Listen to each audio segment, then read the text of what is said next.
Hello. We're so tired. Yep, it's been a long day. I'm so hungry. But we wanted to talk about our mother's surgery today and just some of the interesting things that happened and how we were feeling and all that stuff. So, yeah. I think we both went into it kind of feeling like, that everything was going to be okay. And even Mom went into it feeling that everything was going to be okay. But still, riding to the hospital, she got really quiet. Mm-hmm. And then, then we didn't see her for a while because they registered her in and all that type of stuff. Yeah. So when we did see her, she was still quiet, but as the doctor was explaining everything. Oh, and then at one point the doctor was like, your blood pressure is really high, so we might have to reschedule the surgery. And everyone was like, that's not an option. And then her saying that kind of raised it some more, and then she kind of was talking to her, and it went down a little bit. Yeah. And then when we said... But I will... Oh, go ahead. No, go ahead. I was going to say, then when we said prayer, then it became a little emotional because it's like saying goodbye. Mm-hmm. I mean, not goodbye, we'll see you later, but it's still, it's just...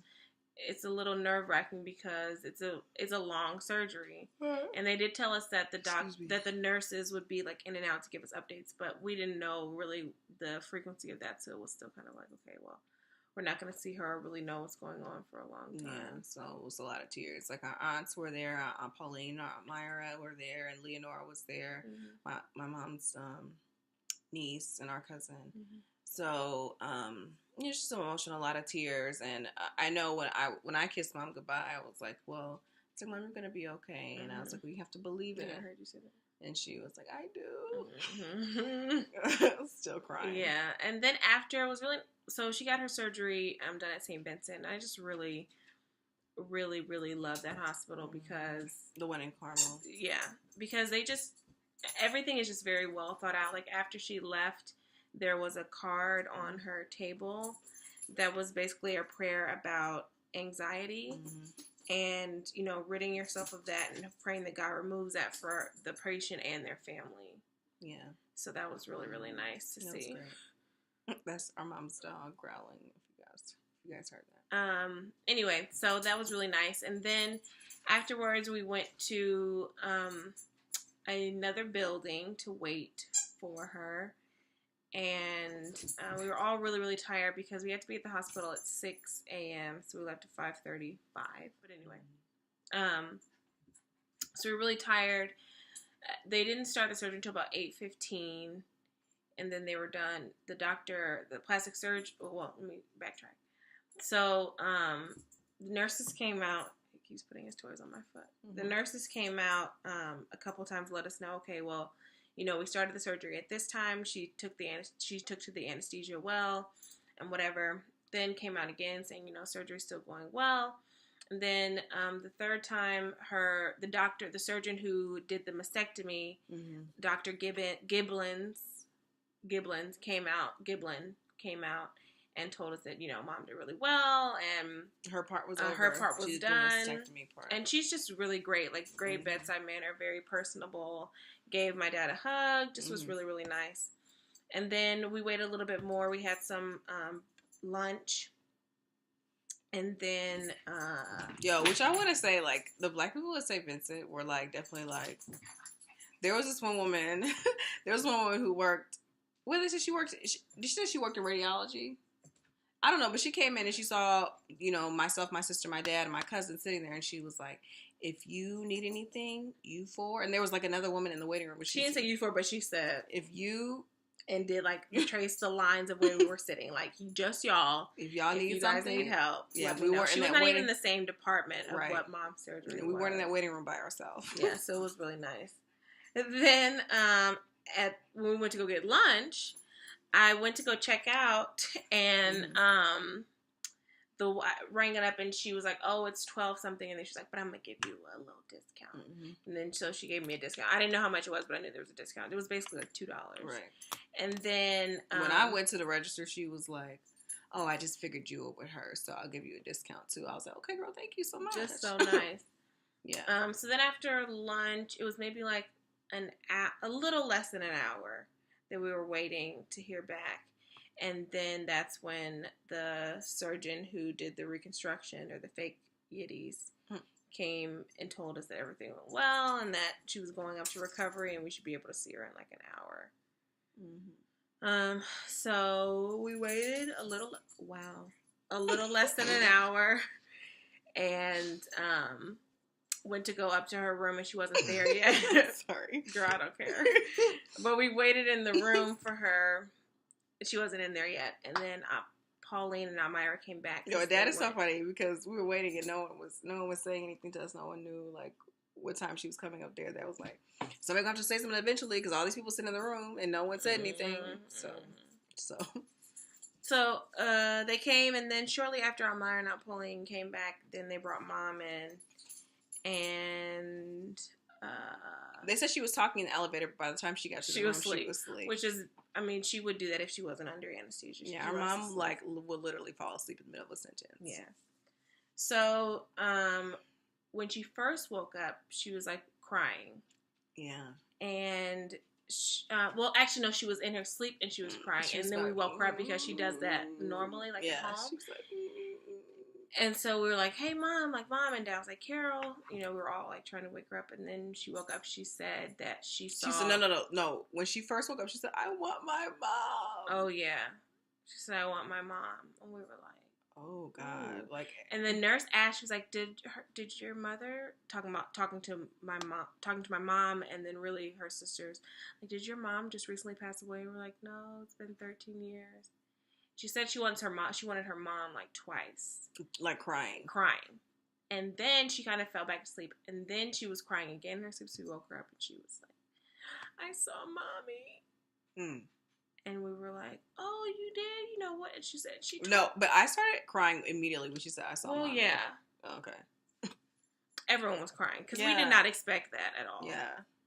And then we didn't even really have to ask for anything. She just said, the first time she just said, "I saw Mommy." And we were like, you know, crying and shaking her head, acknowledging her that she was talking. And then she was like, "She told me to be good." And then I was just like, we lost it.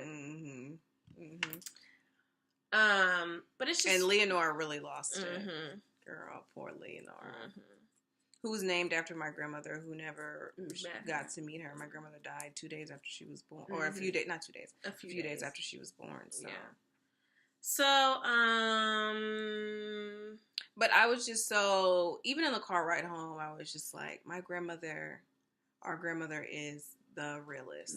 And just as a fierce spirit. She's such a strong spirit, and she is the realist. Like, she will hold you down like nobody else, even from the grave. Like, that's how real she is. And I just love her spirit. I just love her spirit so much. And she's come through for all of us at different times, but I just love that she was watching over Mom and protecting her and letting her know that, you know, she still has more life to live. You know what I'm saying? Like, that just is everything to me. And this is a bookmark to say that we hope, like, our Amira was like saying, "Okay, well, you're going to be good, right?" Right. And so I hope that, you know, our mom does what she needs to do to take care of her body from this point on. That's because we can't do this anymore. It's very taxing. So anyway, it was just really, really nice to know that our grandmother came through for her like that. And it's not surprising, but it was unexpected. So it was a really, really nice surprise. Yeah. And, but she kept waking up and saying that, like, you could tell that our mom felt like really comforted by that because she kept saying it, especially to her sisters. So and yes, she said, she was like, "Myra, I saw Mommy. Pauline, I saw Mommy. Edward, I saw Mommy." And then she told us, "I saw your grandmother." It was just really, really nice. And then, when she was coming to a little bit, okay, first of all, I'll come back to this, but, we were saying, "Okay, Mom, like, you know, how are you feeling?" She said, "Good," but, you know, she just kept saying she was sore. And then my Aunt Pauline was like, "Okay," and then in a little bit, they're going to make you get up and walk.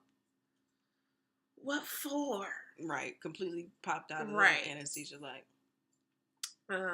Anti-exercise. So then when she was kind of coming back, when she was really coming to, she talked about it again. She talked about how she saw her mom, And then I asked her, how did she look? Mm-hmm. And I said, did she look good? And she said, well, it's really hard for me to explain, but I know I saw her, and I knew that it was her. She said, I didn't really see her. Right. Mm-hmm. She said, I heard her, and I knew that it was her. Mm-hmm. So it was just really, really, really nice that Mom was able to be comforted in that way, because she was stressed, even though she didn't really want to admit it or really realize how stressed she was about it. Mm-hmm. And then she kept saying she was hungry, but we didn't want to have her go off and have like a full meal straight off. So she ordered dinner later on. She was in and out of sleep. She kept asking if our Aunt Myra was okay. Girl, because that's the thing. Like, they're really close, and they spend almost every day together. And the days that they haven't spent together, they're on the phone. And when anything happens to when anything happens to Mom or anything happens to Aunt Myra, they feel it. They're sisters. So she wanted to make sure that Aunt Myra was okay. For real, she kept asking. Yeah, she kept asking if Aunt Myra was okay. And she kept thanking Aunt Pauline for being there. Mm-hmm. And Lee, right. What else was funny that happened? She said to Dad she said, Edward, what you doing? Right, when she woke up. And then we were trying to wake her up for something, and I was singing in her ear. Yeah, she was trying to make her get up. Mommy. She was like, so it was just really nice. And then, what did you do later? She was like, Vanessa, you're so silly. Girl, I don't know what I said. Half sleep. Yeah, I don't know what I said. But anyway, it was just turned out to be a really good day. Long day, but just really, really feels good for it to be over. We're speaking it that it's over. Amen.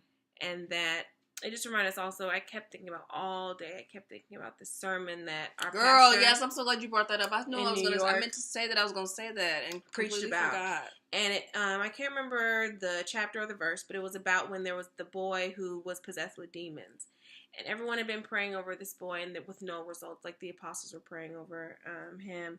And the man and his son came to Jesus, and Jesus asked the man to bring his son forward. And the demon started cutting up again, and the boy was convulsing and foaming. He basically told the demons, like... Please stop playing with that. He basically told the demons, like, get out. Like, you don't belong here. And Pastor... Get out and stay out. And get out and stay out. And Pastor Mike was talking about, like... And then the apostles asked him, like, how did you do that? How did you do that? We've been trying to do this. How did you do it? And then he was like, these type of demons only come out by prayer. And he was saying, like, ye of little faith, basically. He was like, what don't you guys get? Like, why haven't you learned? And so our Pastor Mike was talking about praying in an authoritative, like, commanding voice, and not necessarily, like, asking, like, please do this. Please, if it's in your will, do this. But you will do this. Yes. Demon, you will be loose. Yes. Like, you will not take over this boy's body anymore. And ever since that sermon, I was thinking about, okay, like, this is how we have to go into this surgery. Like, cancer, you will no longer affect her body. Yes. And we will do, and she will come out of the surgery healed. Amen. Yeah. So in the car, I was praying that to myself on the way to surgery. And it just, it was just really, the environment was perfect for what needed to happen today. Yeah. God is good. So good. And it's just nice, we don't have to feel powerless all the time. Like, God is in control, but God is within us, and it's just nice to know that we have power. Some of that too. Yeah, we have power. We have power. So it was just a really, really nice day. And also, we're home now, and our dad is spending the night at the hospital, but my mom, they just FaceTimed us, and she got up and used the restroom not by herself, but they helped her walk to the restroom. She's up and walking. And then walk the hallway. Mama's crazy. And then Dad brought her all these snacks. So they're probably going to eat and talk for a little bit until she falls asleep. She said, I wish you brought some watermelon. He's like, I did. So we packed a little picnic. So they'll have a nice little time. And then they're going to pick us up in the morning. So we can see her. She should be home tomorrow. So excited. Yeah. But I think that's really it. We're just really happy with the way things went. Very pleased with the service at St. Vincent in Carmel. And shout out to our grandmother. Oh, I was gonna say yes, obviously, but I was gonna say shout out to Faria. Shout out who to Sophia, was a nighttime nurse, and Sophia, who's a nighttime nurse, who took very good care of our mother and gave us really good instructions on what we needed to do when we take her home tomorrow. Shout out to our grandmother. Yes, of course. Shout out to God. To God. Peace and blessings.